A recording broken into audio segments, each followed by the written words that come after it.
তাহলে এখন কেন প্রবলেম হাসিনা না থাকলে তোমাদের সাথে সম্পর্ক থাকবে না? কেন থাকবে না? তাহলে জানতে চাইলাম কত পার্সেন্ট সাপোর্ট আছে বাংলাদেশে শেখ হাসিনা?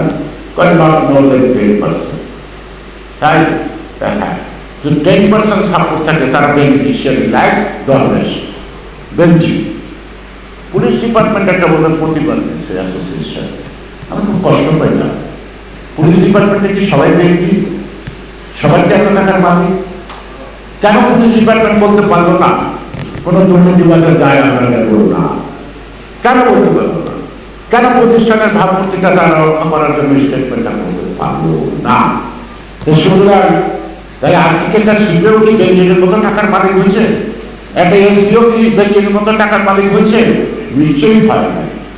সে কারণে আজকে দাঁড়িয়ে পিএসসি যেখানে মেধা যাচাই করা হয়, এখানে চাকর বাকর ড্রাইভার থেকে আরম্ভ করে ডাইরেক্টর পর্যন্ত প্রস্তুত পাস করে কোটি কোটি টাকার মালিক। আমরা যাবোটা কোথায়? এই দেশটা কে চালাবে?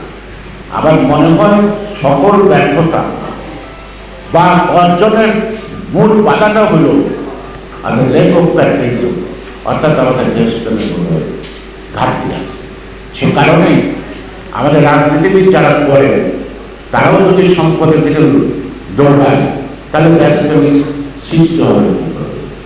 একটা আইডিওলজি পিপুলস ফলো করবো নেতাকে, সেই নেতার চলন বলন সব কিছুই ফলো করবো। আর আমরা যদি পাড়ানো গাড়ি ছাড়া আমরা মিটিং আসতে যদি মনে না হয় নেতা, তাহলে এর চেয়ে দুর্ভাগ্য তো আর কিছু হইতে পারে না। সে কারণে সাধারণ মানুষটাকে চলতে হবে, তার মনের ভাষা বুঝতে হবে, তার চোখ দেখতে বুঝতে হবে যে সে কি বলতে চায়। এটা যদি আমরা রিয়েলাইজ করতে পারি তাহলে কিন্তু আমরা অটোমেটিক্যালি অ্যাসার্টিভ হব। আর স্বাধীনতার প্রশ্নে, আমার দেশের স্বার্থের প্রশ্নে যদি আমার কমিটমেন্টটা যদি যত তীব্র হবে আমি তত বেশি সাহস।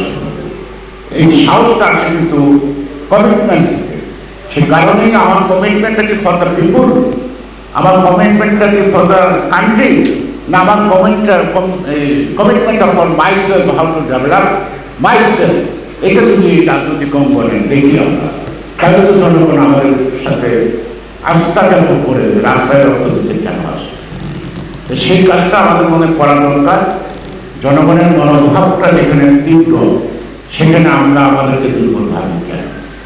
বিএনপির কথা বলছেন, আমরা অলরেডি আছে আমাদের সিদ্ধান্ত, কিন্তু যারা যুবপথ আন্দোলনে ছিলেন তাদের